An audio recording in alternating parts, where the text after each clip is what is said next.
Saudari-saudaraku terkasih dalam Tuhan Yesus Kristus, selamat pagi dan berkah dalam. Kita berjumpa kembali dalam renungan harian kita. Jumat 18 November 2022. Bacaan-bacaan sebagai bahan permenungan diambil dari kitab Wahyu bab 10 ayat 8 sampai 11, di mana Yohanes mengisahkan agar ia mengambil gulungan kitab yang terbuka di tangan malaikat dan memakannya. Kitab itu terasa pahit dalam perut, tapi manis seperti madu di dalam mulut. Lalu malaikat itu akan berkata, "Engkau harus bernubuat kepada segala bangsa, kaum, bahasa, dan raja." Sedangkan pada bacaan Injil, Yesus kembali menegaskan kepada orang-orang yang berjualan di bait Allah, mengusirnya agar tidak menjadikan rumah doa menjadi sarang penyamun. Saudari-saudaraku terkasih dalam Kristus, saya mengajak untuk melihat dahulu bacaan yang pertama, di mana dari kitab Wahyu, Yohanes diminta untuk menerima gulungan kitab, memakannya, meskipun rasanya manis di mulut tapi pahit di perut. Simbolis setelah makan itu, Yohanes diminta untuk bernubuat kepada segala bangsa, kaum, bahasa, dan raja.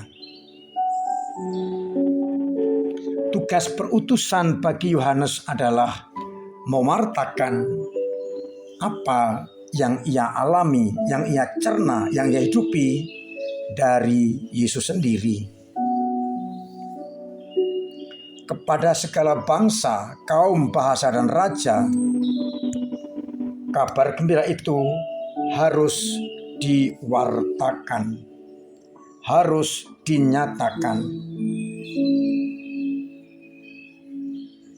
Dengan demikian, pewartaan kabar sukacita merupakan keharusan bagi semua yang telah menerima gulungan kitab yang berisi sabda-sabda Allah. Kepada seluruh bangsa, kaum, raja, dan bahasa, kita harus menjadikan sabda Tuhan diterima oleh mereka. Kita siap menjadi pewarta sabdanya. Untuk menjadi pewarta yang benar, yang kita wartakan adalah Tuhan sendiri. Kita harus menyadari bahwa kita adalah bait Allah Tuhan. Jangan sampai menjadikan tempat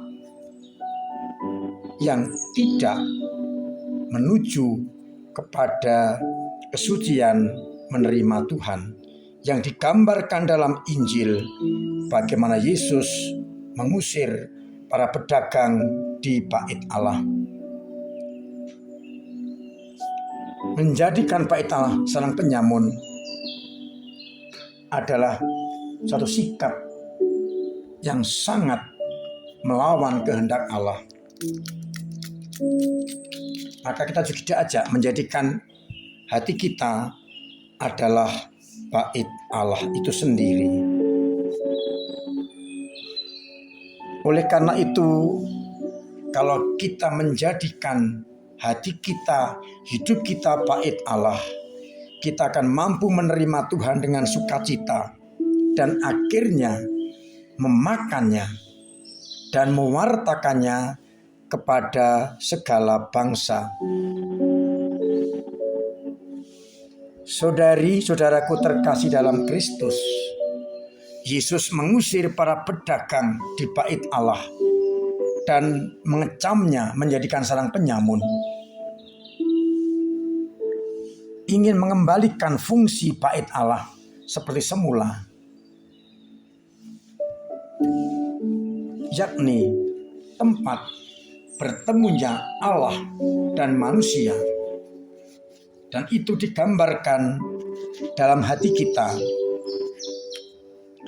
bahwa bait Allah itu harus kita jaga dan jangan sampai kita menggunakannya seperti pasar dan sarang penyamun. Maka kita boleh bertanya, apakah hatiku ini tetap terpelihara dan layak menjadi bait Tuhan sendiri? Sehingga dengan itu kita akan mampu untuk menjadi pewarta sabda Allah, karena telah menerima gulungan kitab yang tercermin dalam pribadi Yesus yang tinggal dalam hati kita. Maka pewartaan sabda Allah, mau atau tidak mau, suka atau tidak suka, harus kita wartakan kepada segala bangsa, agar akhirnya kita benar-benar menjadi pewarta kabar sukacita. Dengan demikian pula kita diajak untuk menjadikan hati kita bait Allah yang sesungguhnya, agar Allah bersemayam, dan dengan demikian pewartaan kita adalah pewartaan Yesus Kristus yang tinggal di dalam hati kita. Maka pertanyaan permenungan kita, sudahkah kita menjadikan hati kita bait Allah, sehingga kita nanti boleh mengambil roh Allah sendiri untuk kita wartakan kepada semua orang.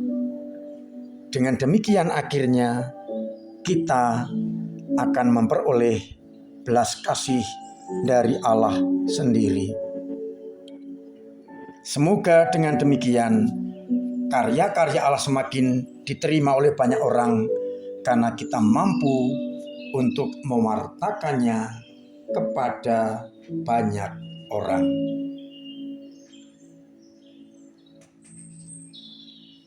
Akhirnya saya mengucapkan selamat merenungkan sabda Tuhan ini. Marilah berdoa. Bapa yang penuh kasih, kami bersyukur atas panggilan menjadi anak-anak-Mu yang Kau utus menjadi pewarta kabar gembira, dengan selalu menjadikan hati kami bait Allah yang pantas untuk diwartakan kepada semua orang. Biarkanlah hati kami tetap kami jaga, kami pelihara, sehingga kami menjadikan hati kami bait Allah yang pantas. Dan dari situlah kami akan menimba kekuatan dan rahmat dari-Mu. Berkati kami dalam rangka menjadikan hati kami bait Allah yang sesungguhnya.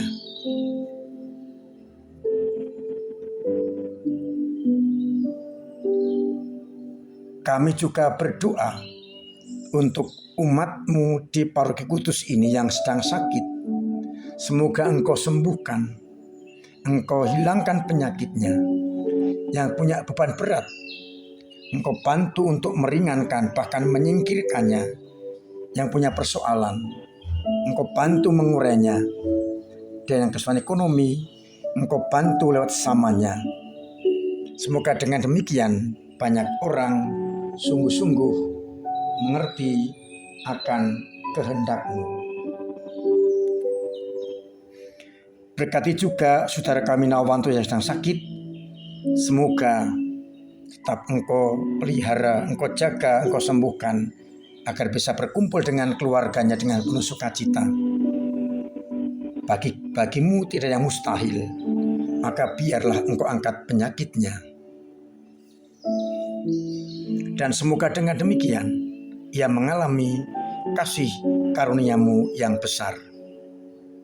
Dan semoga akhirnya Engkau berkenan melimpahkan berkat atas kami semua, Bapa dan Putra dan Roh Kudus. Amin.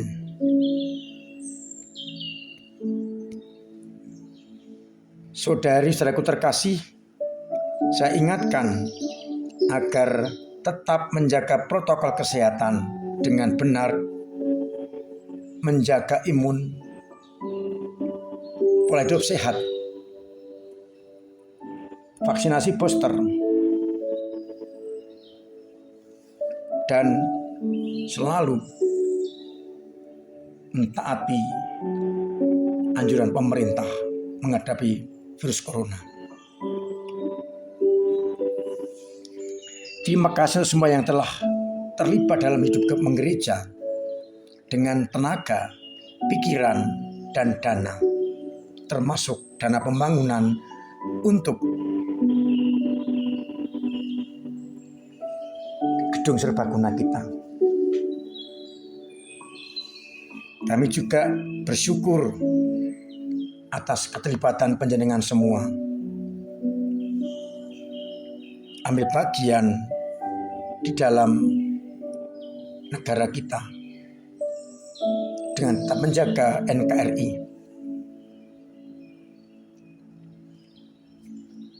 Saya masih mendorong untuk aktif terlibat di dalam aksi Natal dengan amplop yang sudah dibagikan dan bisa dikembalikan lewat kotak yang tersedia di dalam gereja, kotak aksi Natal. Semoga dengan aksi Natal ini banyak orang yang terbantu lewat karya-karya kita, pedulian kita. Untuk kesempatan mengucapkan ucapan Natal akan segera dilaksanakan. Mudah-mudahan banyak orang yang terlibat dalam mengucapkan salam Natal. Akhirnya, selamat pagi, selamat merenungkan, salam sehat, Tuhan memberkati.